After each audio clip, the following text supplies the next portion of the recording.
আসসালামু আলাইকুম everyone, welcome back to my channel. আজকে আমি আপনাদের মাঝে আরেকটি নতুন ভিডিও নিয়ে চলে আসলাম। আর এখন হয়েছে সকালবেলা, তো ঘুম থেকে উঠে ছাদে আসছি। তো এখানে হয়েছে এই যে এগুলো হয়েছে লাল শাক। তো এগুলো অনেক আগে আমি ফালাইছিলাম, বিছি ওঠে নাই। তো এখন দেখলাম যে উঠছে। তো এখন হয়েছে আমি সকালবেলা এগুলোতে একটু পানি দিয়ে দিব। তো এই যে এখন হয়েছে আমি পানি দিয়ে দিতেছি। তো এখানে সেই যে এখানে আর একটা টপও কিন্তু এই যে লাল শাকের বীজ উঠে গেছে। আর এই পাশে হয়েছে এই গাছটা মরিচের গাছ। তো আমার বাবা আসার সময় এই মরিচের চারাগুলো নিয়ে এসেছিল, তখন আমি লাগিয়েছিলাম। আর মাশাল্লাহ অনেকটাই বড় হয়ে গেছে। আর এই পাশে হয়েছে এই যে এখানে হয়েছে একটা দেশি টমেটো গাছ।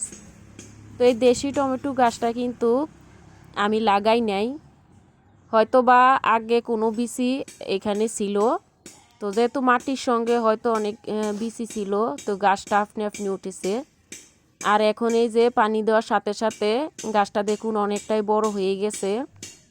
তো এখন হয়েছে এই যে দেশি টমেটো, এই গাছটার মধ্যে কিন্তু অনেকগুলা ধরেছে। আর এই গাছটার মধ্যে কিন্তু আমি একটা এই যে আপনার বাঁশের যে খুঁটি বলি এটা দিয়ে দিছিলাম, কিন্তু থাকে নাই। গাছটা যেহেতু বড় হয়ে গেছে, গাছটা ঝুলে পড়ে আছে এখানে। তো থাক, এটার মতো করে থাক। আর হয়েছে তো আজকে হয়েছে আমি অনেকগুলা পিঠা বানাবো, তো আমি আপনাদের সঙ্গে শেয়ার করব আমি কি পিঠা বানাই। তো রোজা যেহেতু চলে আসছে, বেশি দিন নাই, সে কারণে আমি হয়েছে আজকে অনেকগুলা পিঠা বানাবো। তো এই পাশে হয়েছে আমি সকালের নাস্তাটা করে নিব এখন। তো এখানে হয়েছে আমি মুড়ি নিয়ে নিচ্ছি, আর এখানে হয়েছে ছোলা বুট। তো মুড়ি আর ছোলা বুট দিয়ে আজকে সকালের নাস্তাটা করে নিব। তো আর সাথে আছে চা, কারণ বেশি সময় নাই, যেহেতু পিঠা বানাবো, সে কারণে যত তাড়াতাড়ি করে বানাতে পারি রোদ দিতে পারবো। তো সে কারণে এখন সকালে ব্রেকফাস্টটা আমি খেয়ে নেই, আর আপনারা আমার সঙ্গে থাকেন। আর আমরা যেহেতু রাস্তার পাশে বাড়ি, তো সে কারণে অনেক ধরনের নলেজ আসে, তো আপনারা প্লিজ ক্ষমা দৃষ্টিতে দেখবেন। তো আজকে আমি কি পিঠা বানাই আমি একটু হলেও আপনাদের সঙ্গে শেয়ার করব। আর আমার সাথে কিন্তু আরও দুইজন অতিথি আছে পিঠা বানানোর জন্য। তো আপনারা দেখেন ভিডিওটা, আশা করি ভালো লাগবে। তো এই যে আপনারা তো জানেন গ্রাম অঞ্চলের শিরিষ পিঠা, তো অনেকে জানেন, আবার আমি একটু বলে দিলাম। তো এখানে হয়েছে এই যে দেখুন আমার মেয়ে আর হয়েছে ওর বোন। বানা বানা বানা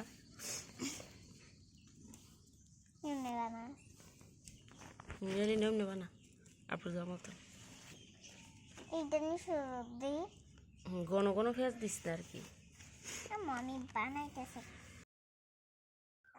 আর এখানে হয়েছে আমি পিঠাগুলি ভাপ দিয়ে নিচ্ছি এক এক করে।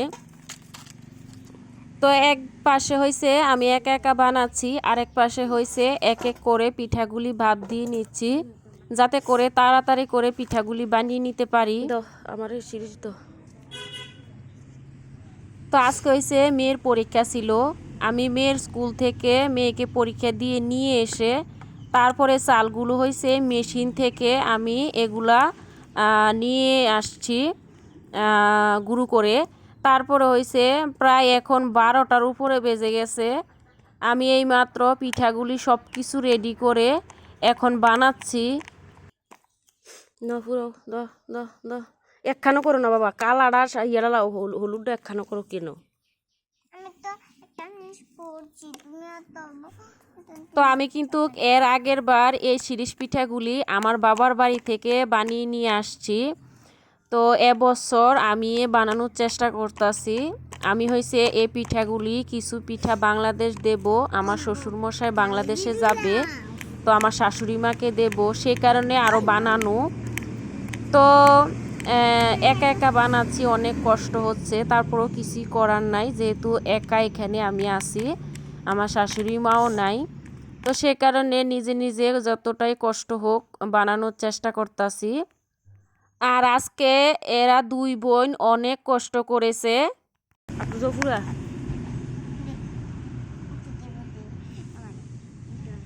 আর তারা কিন্তু অনেক আনন্দ সহকারে কিন্তু আমার কাজটা করে দিচ্ছে, এই আর কি। তো রমজান মাস যেহেতু চলে আসছে, সেই কারণে গ্রাম বাংলার ঐতিহ্যবাহী শিরিষ পিঠা বানিয়ে নিচ্ছি একা হাতে নিজে।